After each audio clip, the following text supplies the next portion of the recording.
Content Podcast, Episode 165. Photographer, arts educator, organizer, writer, and musician, Bill Crandall.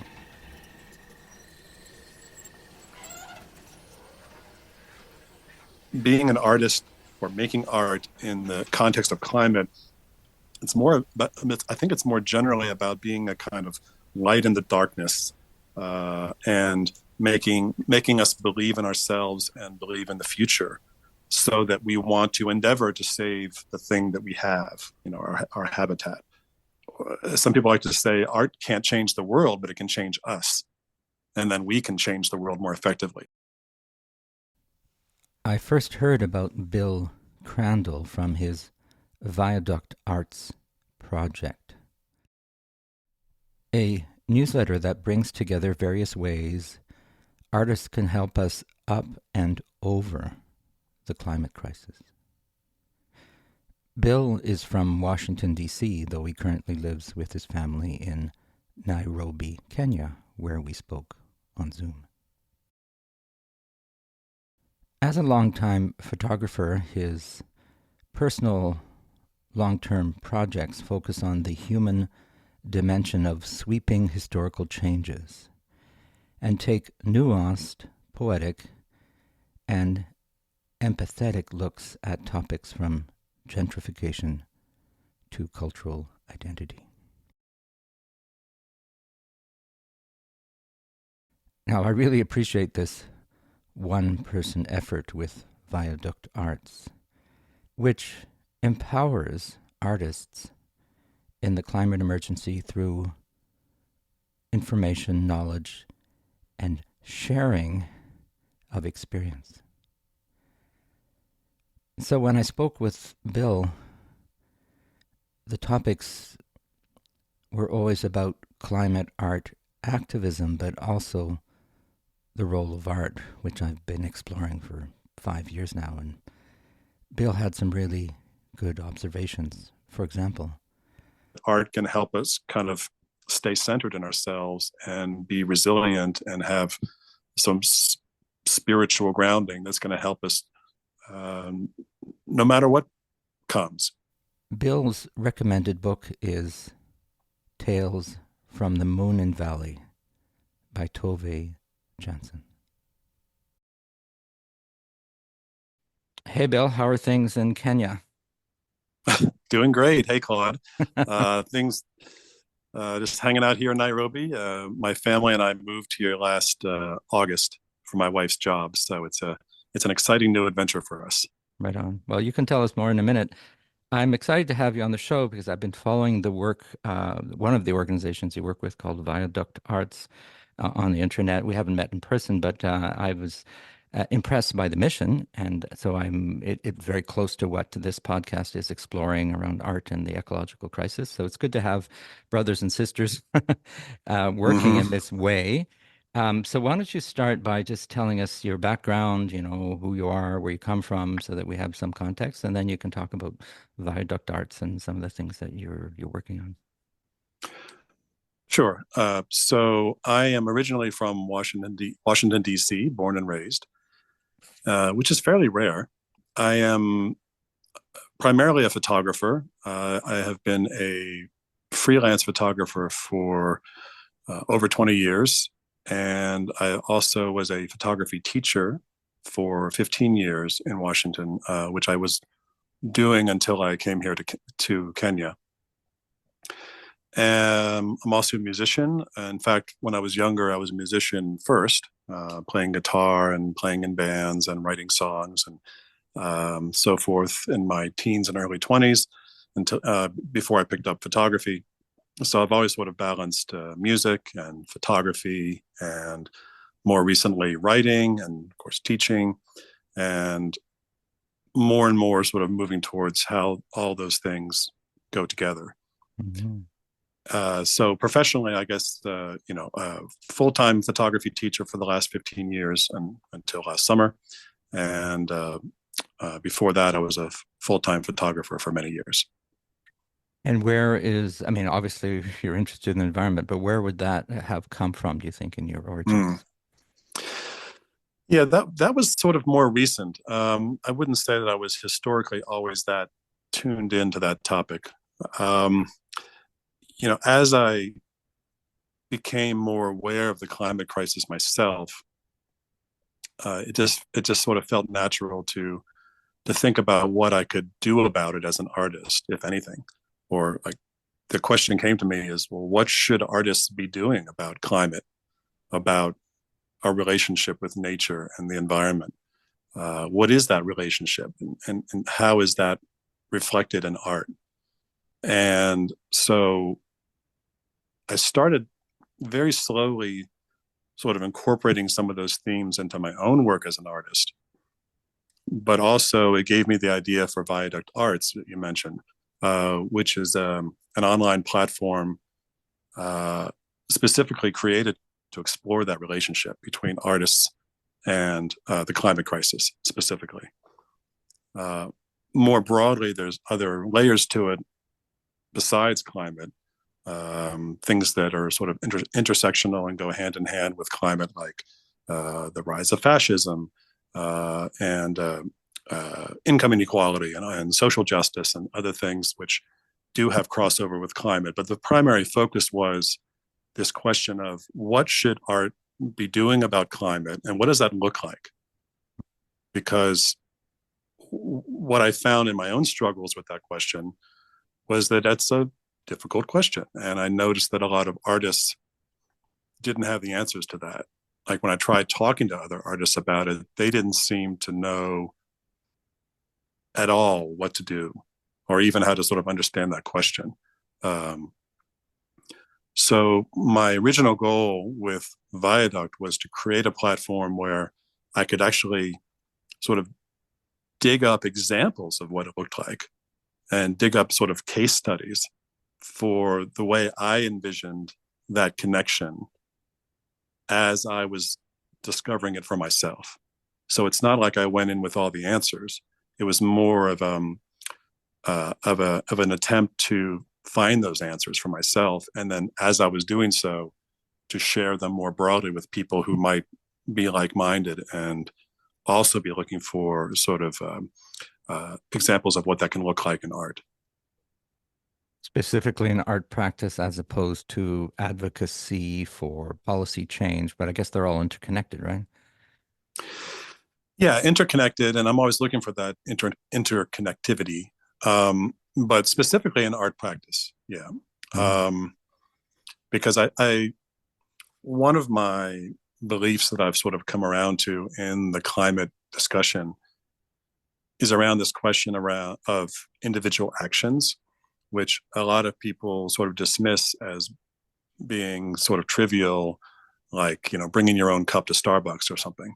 And in even worse, I would say that some people actually just really dismiss individual actions because it sounds like it's a cop out, and you're letting governments and businesses and corporations off the hook for the work, for the real heavy lifting, that the top down heavy lifting that they need to do. And a lot of people get kind of angry about this phrase individual actions because they say, well, individual actions will never cut it. What we need is government, more top down, broad based, policy type of things, which we do, of course, and that's actually is what's going to kind of make or break us.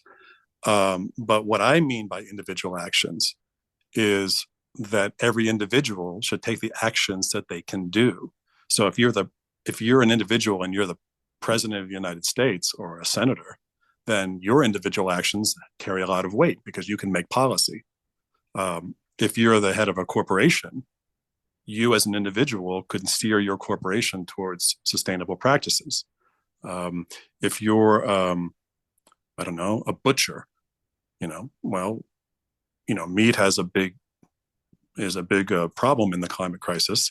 So if you're a butcher, you've got a problem on your hands because you're kind of working with something that is contributing to the climate crisis. Um, but maybe as a butcher, you can, a small business butcher, you can move your business model towards more localized, sustainable model of where you acquire your beef, for example. Well, it's So interesting. It's interesting that you yeah, talk about individualism being an American, because that's well, the yeah. a home of individualism. Canada, to a certain extent as well, though we have a bit more of a community-based social Mm. programs, but still, it's a similar mindset. Well, It's well, interesting, for me, it's more individual actions for the common good, right? Of right? course, yeah.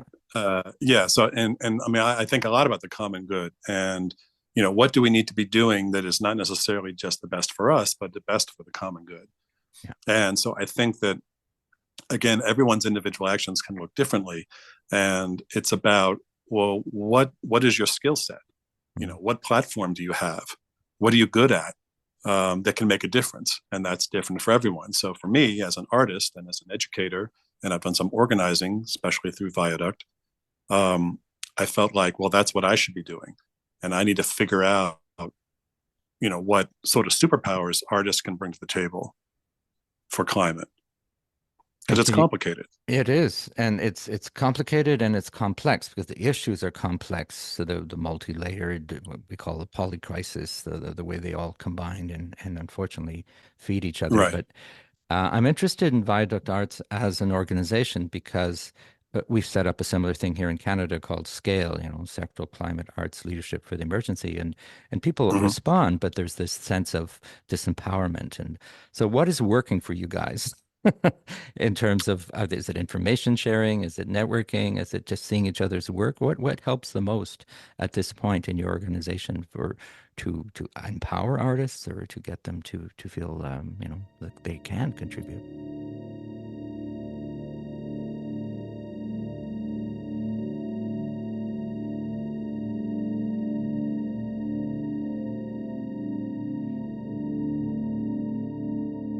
I'm not sure that it's that far along in the sense that it's not even really an organization. Viaduct Uh-huh. Arts is just me, Right.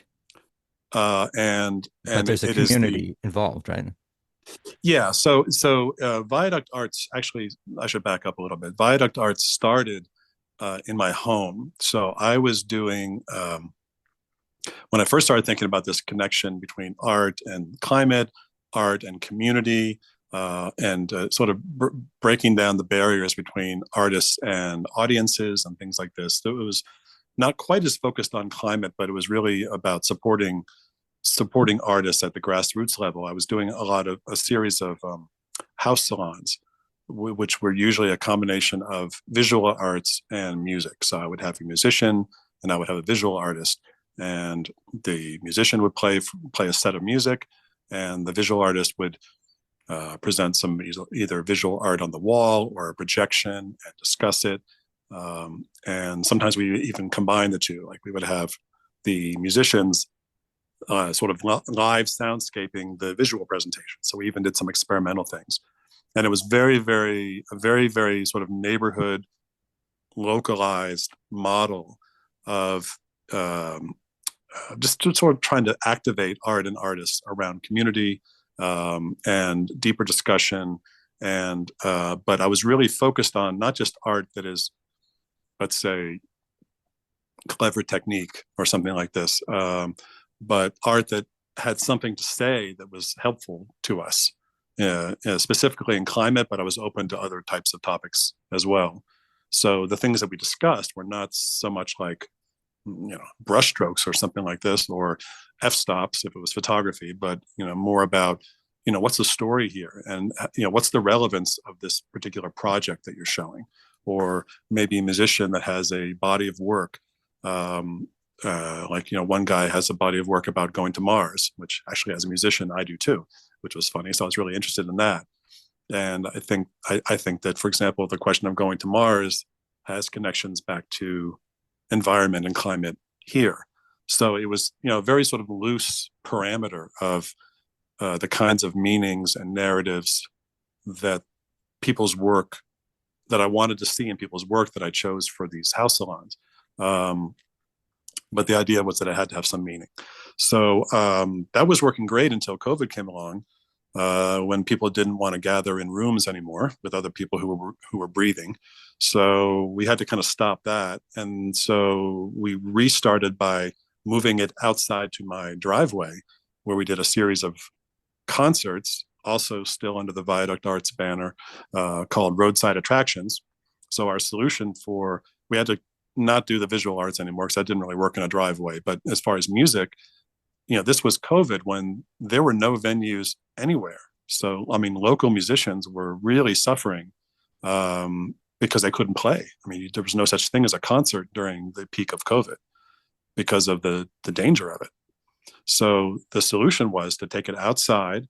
And because of the particular logistics of my driveway, we would have the musicians sitting or standing in my driveway with the sound system, and we would block off the street, and people would sit in the street or across the street. So with a good distance of at least 20 feet or more between the aerosol breath droplets of the singer or the trumpet player or whatever, not able to reach the audience. So people felt safe in coming. And we actually had a lot of sponsorship from the local city government, actually gave us money to pay the artists. And so I had some pretty good crowds coming at a time when I might have been the only venue in the Washington, D.C. area with concerts. And which was amazing because it meant that I had some pretty great performers who couldn't play anywhere else and probably under normal circumstances wouldn't have wanted to play Bill Crandall's driveway in the suburb of Washington, D.C. But we had some amazing performers. Yasmin Williams, who's now touring all over the place. Verano, who played the Kennedy Center in Washington, D.C., pretty prestigious venue. They played my driveway. So it was incredible. And so this was just as a kind of solidarity, community building, just trying to keep that vibe going. And we did some partnerships with a local arts collective in Tacoma Park, Maryland, which is specifically where I live. And we sort of got some artists together for some sort of discussion type events with artists who were interested in climate as a topic, and also sort of interested with this question of, what to do about climate as an artist. So we had some sort of interactive events like that, usually also using the driveway and the garage as the sort of open air venue when COVID was still an issue. And then eventually I worked up to doing the newsletter, which I've been doing since 2022, and I've done about 30 editions of it. I'm embarrassed to admit that I haven't done one since last September because with the move to Kenya, it's just been, life gets in the way kind of thing. But they're online, and again, I think they're really I think they're sort of holding their value. Like when I knew I was going to be talking with you today, I was going back through them a little bit to see to remind myself of the kind of things that I've been posting, and I really think it can be a kind of resource for people who really want to dive into examples of what it can look like for artists, whether that's filmmakers, authors, musicians, photographers, what have you, who may not be addressing climate directly. In fact, I almost think that this is a whole separate question. I don't want to go too long on this, but I really think there's an important question in when you're talking about climate art, whether it should be a direct or indirect approach. Because what I found from a lot of artists in talking with them about climate is that they were very wary of a kind of overly didactic, direct articulation of climate issues in their work.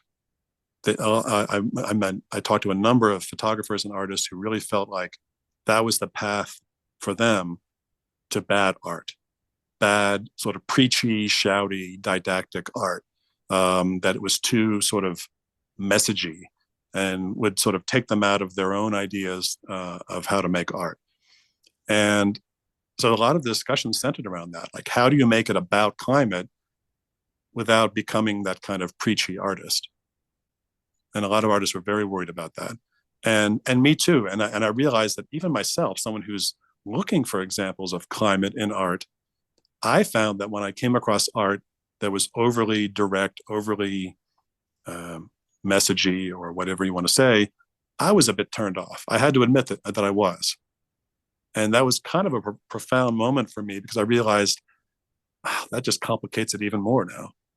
Because if you can't make climate art for someone that's looking for it and really wanting it, then how is the average person going to ever be impacted by that?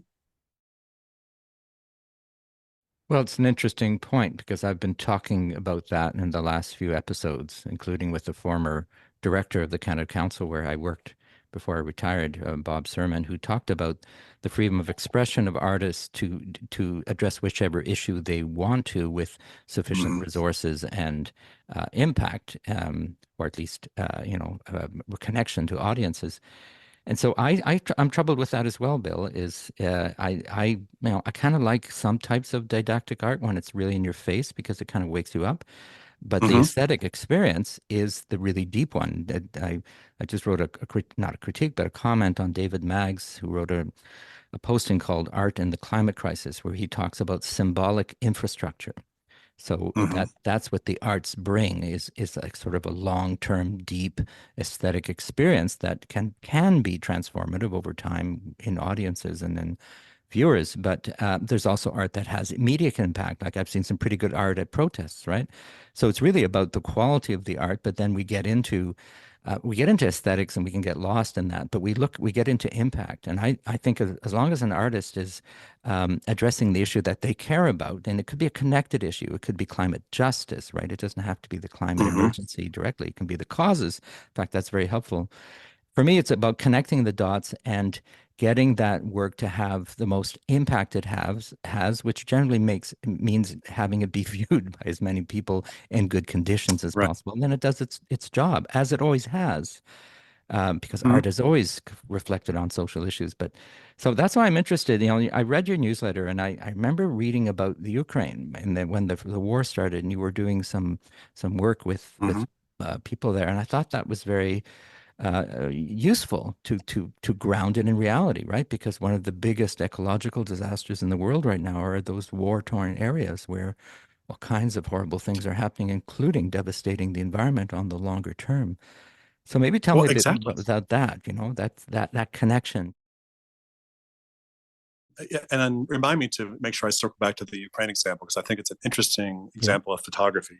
Um, but I wanted to back up to what you said about the sort of the job of something about the job of art in terms of climate. And I actually have a bit of a contrarian view on that compared to some people, Mm-hmm. um, which is I like to remind people that I actually don't think that it's necessarily, it can be, but it's not necessarily art's job to articulate a message about climate. And I think that that's the job of journalism. I think that's the job of science. And I think that the arts have a job, but I'm not sure that's the job because I think that in terms of explaining things, art does not do a very good job of that. Or I think that's when art can become bad art and therefore not effective art because no one wants to engage with it. To me, being an artist or making art in the context of climate, it's more, but I think it's more generally about being a kind of light in the darkness and making us believe in ourselves and believe in the future so that we want to endeavor to save the thing that we have, our habitat. Some people like to say art can't change the world, but it can change us. And then we can change the world more effectively. I mean, so if we're, for example, in despair or we're not going to be as effective in saving the world. If we don't feel as connected to our environment, we're not going to be as invested in saving it. If we're not tuning into nature in deeper and more grounded ways, then we're not going to be as invested in saving it, or we're not going to have as good ideas about that relationship. Um, Maybe you could say art is more like acupuncture than surgery, right? I mean, it's not going to take carbon out of the air. It's not going to fix anything in terms of the actual climate crisis. I don't even think it's necessarily going to convince somebody that there's a problem. Like if we're making art that's supposed to say, "Hey, everyone, there's a problem that you need to act on." I'm not sure that art is very good at that unless you're really careful about it. I think of it as more like our art is supposed to make sure that we're still enchanted with life and enchanted with each other and the world and looking forward to what the future can bring. um, so that we can use all of the concrete tools so that we have the energy and the spirit to work together with other people and use the concrete tools that are out there, and the technologies that are out there and the steps that we can take to save the world, to save the environment, to save the world, to save nature. Um, To realize so I that think it can, we are nature, right? Because yeah, that's one thing. and we Because are nature, right? Yeah, and getting people's head around this in the right way, right? I yeah, think that we could. I think that is part of our job, and exploring that relationship with nature and the environment and the world. And so I think we can be a kind of warrior for nature. I mean, a gentle warrior or a very aggressive activist warrior for nature and the planet and the future. Uh, I think that I like to say that beauty is the new punk rock. Like beauty and solidarity and community is the new sort of punk rock stance. I mean, this is kind of what we have to do to go against the grain of complacency to make certain things happen and to get people's head in the game in the right way. Um, so it's more about how art helps us live in the world, no matter the circumstances, right? Whether the world is going great or the world is going horribly, right? We have to be able to live in the world and move into a future, right? And I think that art can help us kind of stay centered in ourselves and be resilient and have some spiritual grounding that's going to help us, um, no matter what comes, right? I mean, some of the greatest art in all of human history has happened during really horrific times, not always during the best times, right?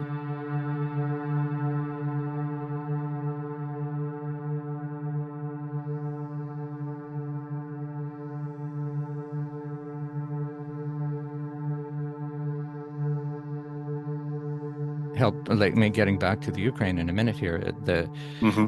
It helps. There was an article in the Guardian Weekly recently about how artworks and pieces of theater in Kiev and other places in Ukraine have been extremely important for people to have a sense of Oh strength yeah. to continue. And of course, I know nothing about that in terms of my experience, but when I see works of art and hear stories, I'm thankful that there are artists who are able to continue to do practice in the most difficult of circumstances, to the great benefit of populations. And there can be no greater role for art, really, if you think about it, Right. to help people who are I in mean, the yeah. I mean, greatest need. think about exactly. I mean, think about Ukraine, and think about people not in Ukraine who say, "Well, times are tough, and times are tough. Let's admit it. I mean, it's hard to survive.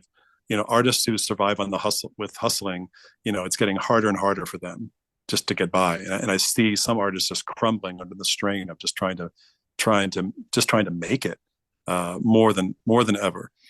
But then when you look at a place like Ukraine that is literally, faced with an existential, crisis of obliteration, and how artists are still managing to work even in those really dire circumstances. It gives you a little bit more fortitude. It's like, well, maybe I can keep going. I mean, at least I have a roof over my head and more basic safety and so on than they do, and they manage to carry on. Yeah, I read something about Ukraine that somebody was expressing really deep concern about how many artists they're losing in the war. Like they're being killed because they're soldiers and they go off and get killed, or because they get bombed, or they just die because of the circumstances that are happening. But they worry about this kind of depletion of their. I think I read the term, or maybe I made this up. Cultural artillery or Mm. artistic artillery is being depleted as well. And that when they come out the other end of this, one way or another, they may have lost, a big chunk of their sort of artistic reserves in their population, and that was important to them.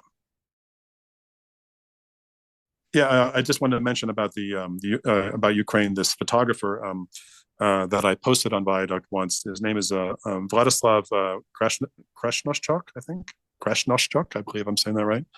And he has these amazing photographs. You can look him up on Facebook, or you can look him up on Viaduct Arts, and I linked to him. I'd have to find out which issue this is in, but he has these black and white photographs of the war in Ukraine, which are really unlike anything I've ever seen, because they're not really war photos. They're like landscapes.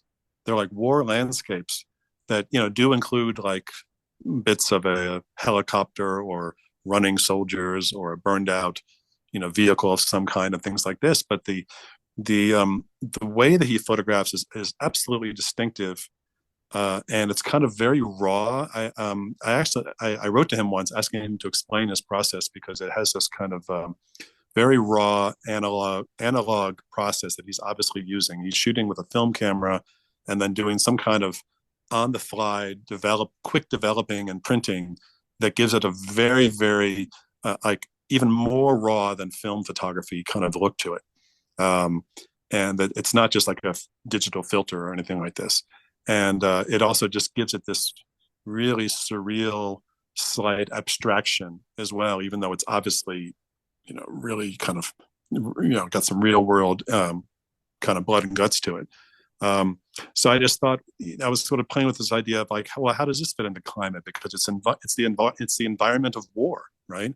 The environment being obliterated by war, and I thought his visual approach to conveying that was so distinctive that was, to me, was a good example of something to post on Viaduct because of those threads of connection, if that makes sense. Yeah, and I think the Viaduct newsletter, which I'll put in the episode notes for people to find the link easily, is an example of sharing of information and creating community through information and the fact that you do concerts also is interesting because I'm noticing more and more that the local is where we can have the most impact. I'm Yes. starting a group here in Ottawa called the Art and Ecological Crisis Potluck, which we Mm, couldn't do during COVID. And every month, every second Wednesday of the month, and anybody in Ottawa is welcome to join.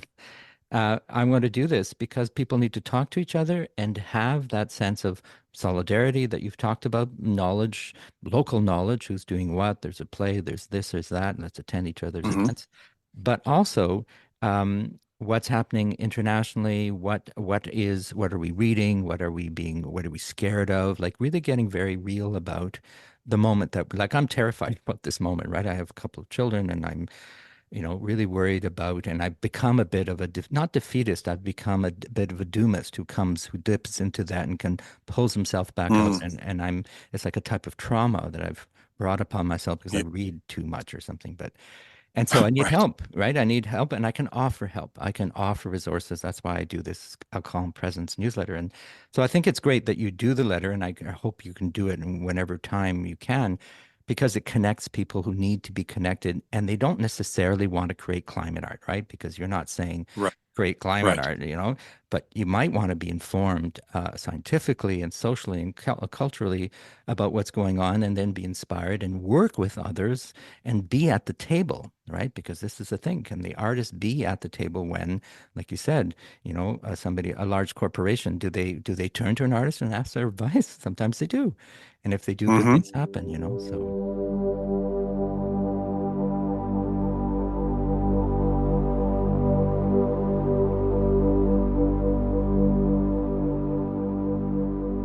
Well, I think the inspiration is the key part, right? Like, so I really don't see, if we're using Viaduct as the example, I don't see it as trying to raise the alarm. I think other things are doing that, like journalism and science. I do hope that it can provide some inspiration and some energy to see, oh, well, this is what artists are doing to kind of create a better world as we head into this climate crisis. You know, whether it's showing that we're together or whether it's a new appreciation for nature or something that gives us more sense of solidarity and resilience. And I love what you said about the local, because I think the local is where it starts. Bill McKibben of 350.org talks about, like, if you really want to do something for climate, join a group, meaning leverage beyond yourself as an individual. And the right sort of level of that is on the level of like a small organization or that you could associate with, or a neighborhood, like create a neighborhood group around climate or climate art or what have you, so that you're just exponentially increasing your impact through just through numbers of people, but not so much that you get lost in it. So there's kind of like a critical threshold of size of the group to become associated with, but he felt it's really important to associate with the group. And I wrote down a quote when I was putting down some notes before talking to you. I came across a quote by photographer Robert Adams, who says, "Though poems and pictures cannot by themselves save anyone, only people who care for each other face to face have the chance to do that. They can strengthen our resolve to agree to life." So I think that part about only people who care for each other face to face can really can really do anything to save each other. So it's that, I think, having that local connection, the connection through art, the face to face connection, and allowing art to kind of work its magic in what it's trying to do. And to be aware of all the complexities of the unheard voices. I had a conversation last week with a colleague who's talking about privilege. There's so many things that we have to Oh my God. unlearn, Mm-hmm. undo, and we Mm-hmm. can go about it gently, sometimes more aggressively, but those that the artists often work on those issues in ways that touch us without being didactic, right? So that's the power of art, but the art can also be misinformed, right? That's possible. So I think that's why circles of feedback and collaboration are really important, because sometimes you go off on a track and you maybe might don't create as good art as you could, but you can come back and receive support from others and continue your work. That's why I think the mutual support in any artistic activity, but in particular when you're dealing with complexities like climate and climate justice, work together, learn from each other, Mm-hmm. have networks of informal, formal opportunities to discuss those complexities so that we can work on them together.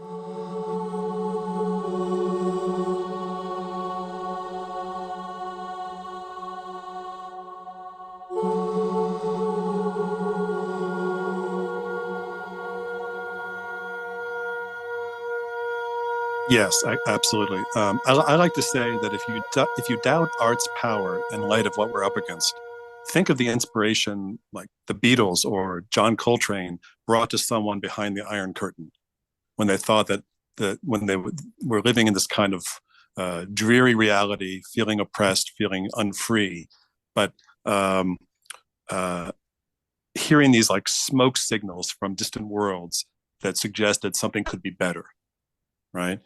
or the or the liberational energy that someone like David Bowie brought to so many people. Uh, One of the last quotes I remember from David Bowie was, "quote Maybe I'm not made for these times." Um, when he was older, because I think the world had moved on, and maybe the world had moved on, but the times that David Bowie lived in were shaped by David Bowie. Right? I mean, he had a disproportionate impact on the zeitgeist of his times, Right. right? That made people feel energized and inspired and liberated. And I think I was reading a story one time about someone who was it wasn't behind the Iron Curtain. It was living under dictatorship in Chile, I believe, and who talked about the first time they heard the Beatles. It was like life was worth living because they heard something like that. Like like by itself, what they heard changed their entire outlook from pessimism and despair to like maybe it's going to be okay because they heard the Beatles from their home within a dictatorship. So it's like the power cannot be underestimated in terms of what it can bring to our spiritual crisis.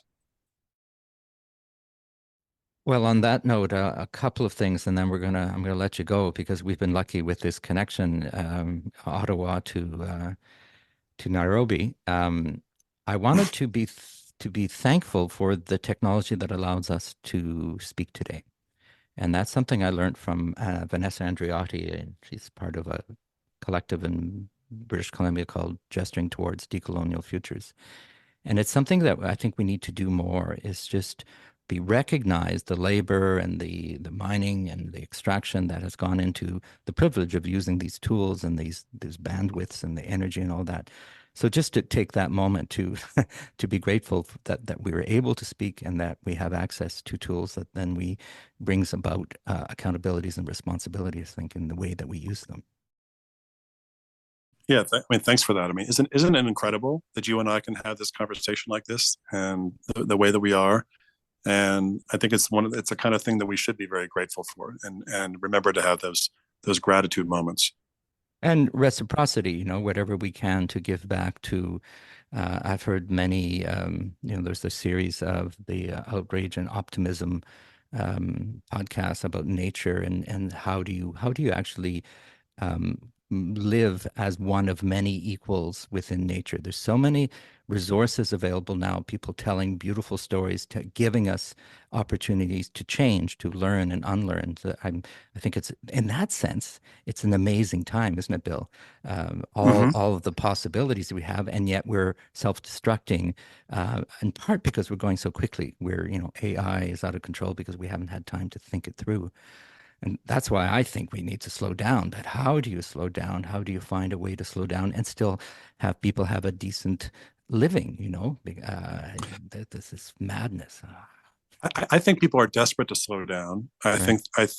I'm seeing this is another sort of pet area of mine, and I'll try to be brief about this. But Mhm. I think with the digital life and especially screens, um, the digital life and especially screens are having a really detrimental effect on our ability to slow down or not, and also how to or to connect with our environment or not. One thing I really faced as a photo educator was the problem that went fundamentally against what I was trying to do. Was that as over 15 years of teaching, I saw how the phone addiction uh, crept in more and more and became more and more pronounced. And the impact that had, the negative impact that had on my students' ability to be creative, their ability to notice and observe and analyze their surroundings, because as they got more and more focused on the screen, they had less and less ability to tune into their world, to tune into their surroundings in the same way that I remembered even from just a few years ago. Like I watched it get worse over time. And so that's like a new battle. That phone addiction has absolutely made creative learning harder for young people, I think. So this is just so now it's become part of standing up for the very integrity of art and creativity. And we talk about connecting with our environment, for example, and slowing down. I think also take a sort of choice to, as one of the things that we unlearn or unwind ourselves from, a conscious choice to detach somewhat from some of those digital trends, screen time, smartphones, etc., that are not going to help us in our fight with climate, Mhm. and especially trying to be creative and trying to be artistic in context of battling climate. One thing we need to do is we need to make sure that we're in tune with ourselves, that we're in tune with each other, and that we're in tune with our environment. And sometimes these digital tools like that are such a blessing, like we just said about being able to have this conversation. Sometimes they're a detriment because people can go down the rabbit hole of these tools, and it is an addiction. I mean, I'm addicted. I think we're all addicted. I don't mean to blame the kids. I think even their parents are just as bad. Um, but that's the double-edged sword of it, is that it's also weakening us in our fight, I think.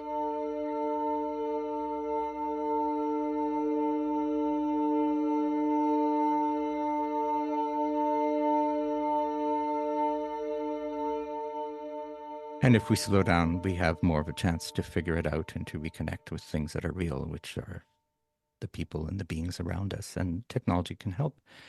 Anyway, Yep, on that absolutely. note, I want to end with how I end, and I borrowed this from the Green Dreamer podcast because Camille Shane, who runs that, always asks their guests, about what they're reading or Mm. what inspires them. Is there something that you'd like to share that you're reading or listening to right now that you think would be you recommend to our listeners? Sure. before I pick just one, I would say that Oh, you can do multiples. That's fine. oh, okay. Well, first I'd like to say I would like to encourage people to check out viaductarts.com Hmm. online, and that's not to pump my own website because I make no money from it. I haven't even done one in many months now, but I think as a resource there are so many examples. Usually, what I put on there are things that I think are inspiring examples of what I'm reading, what I'm looking at, whether it's film or photography or music, etc., or books that are inspiring me and that I want to share with others. So there's lots of them there. Um, and if I had to pick just one off the top of my head, I'm going to go with the Moomins because the have you heard of the Moomins? Are they big in Canada? I don't know them, so tell me more. Okay, so in the U.S., nobody has heard of the Moomins. It's Scandinavian. It was created by a Finnish author in the early middle 20th century named Tove Jansson, who was an artist in Finland, and around the let's just say World War II time, more or less. And she created a kind of storybook universe of characters called the Moomins and related characters. And it was storybooks and picture books and eventually TV shows. And now there's theme parks. If you go to Finland and a few other places like Japan that are really into the Moomins, they have like Moomins theme parks, like amusement parks. And what I love about the Moomins and Tove Jansson as an author and an artist, because I'm actually rereading her books right now in Nairobi when I have the time, is as much as I like her art, she's actually a great example of a climate artist warrior because from not contemporary, from the older days, but it's a great example because she was living through horrific times. She, I mean, not even just the fact that the Nazis were taking over Finland and it was World War II and she was losing friends and family members to the war, and it was incredibly dark and grim times. Um, and she created the Moomins as a kind of antidote to that. So she didn't create art that was like wailing about the dark times. She created the alternative so that people could envision a more magical world. That, I mean, it was a fantastical world. It wasn't meant to be realistic, but it had so many qualities in the stories and in her artwork, because she did the artwork, illustrations and storybook paintings that went with the stories. All of it was infused with so many qualities that were needed at her time in those times, like solidarity and resilience, and always having room in your house for a friend, and being sincere and authentic with people, and not in a cheesy way. She's still Nordic. I mean, the Finns are never going to be overly sentimental, right? So it's all done in a very peculiar kind of Nordic way, which also adds to its appeal. But it was just so refreshing to see an artist take those circumstances and turn it around in such an imaginative and positive way, that I think that it's something she's not given enough credit for. Even for people, even in places of the world where the movements are very popular, it's considered a kind of characters for kids. I think as an artist, she was a great artist, and I think she would have been a great leader of the climate arts movement if she was alive today. Well, indirectly, she is. You've just highlighted, I didn't know that, but that's one of the reasons I ask people to do those recommendations so that we can um, be each other's radar of things. And of course, your whole entire Viaduct Arts project is a type of resource and recommendations. But I also am interested in what people experience from these works. And you just talked about what it might be like to be in a situation like that, because one day these crises around us will get worse, and we will need to turn to art and literature and figure out how to deal with, emergencies in ways that we haven't experienced before. And I think art can accompany us through that. And at the other end, Bill, is also really interesting. How do you rebuild? What is the role of art? That'll be another conversation, but how Mm-hmm. does one come out of a period of crisis, and and of course art has played a role many times in many places around the world to rebuild, right? So that's also a very interesting role for art. I'll just end by saying, we have to go forward, right? You can never go backward. I mean, that's how you get things like MAGA, is Mm. people trying to go backward. right? Mm. Everything has to move forward. It's the only way life works. And I Right, think art can help us do it in a better way. That's sort of the bottom line for me. right on. Well, thank you, Bill Crandall, for your time today, for what you do with Viaduct Arts. We'll talk again. Let's have another conversation in a year or so and see how things have evolved, what you're doing that's new, and we'll keep in touch. I would love that, Claude. Thanks. And thanks for all you do. Thank you.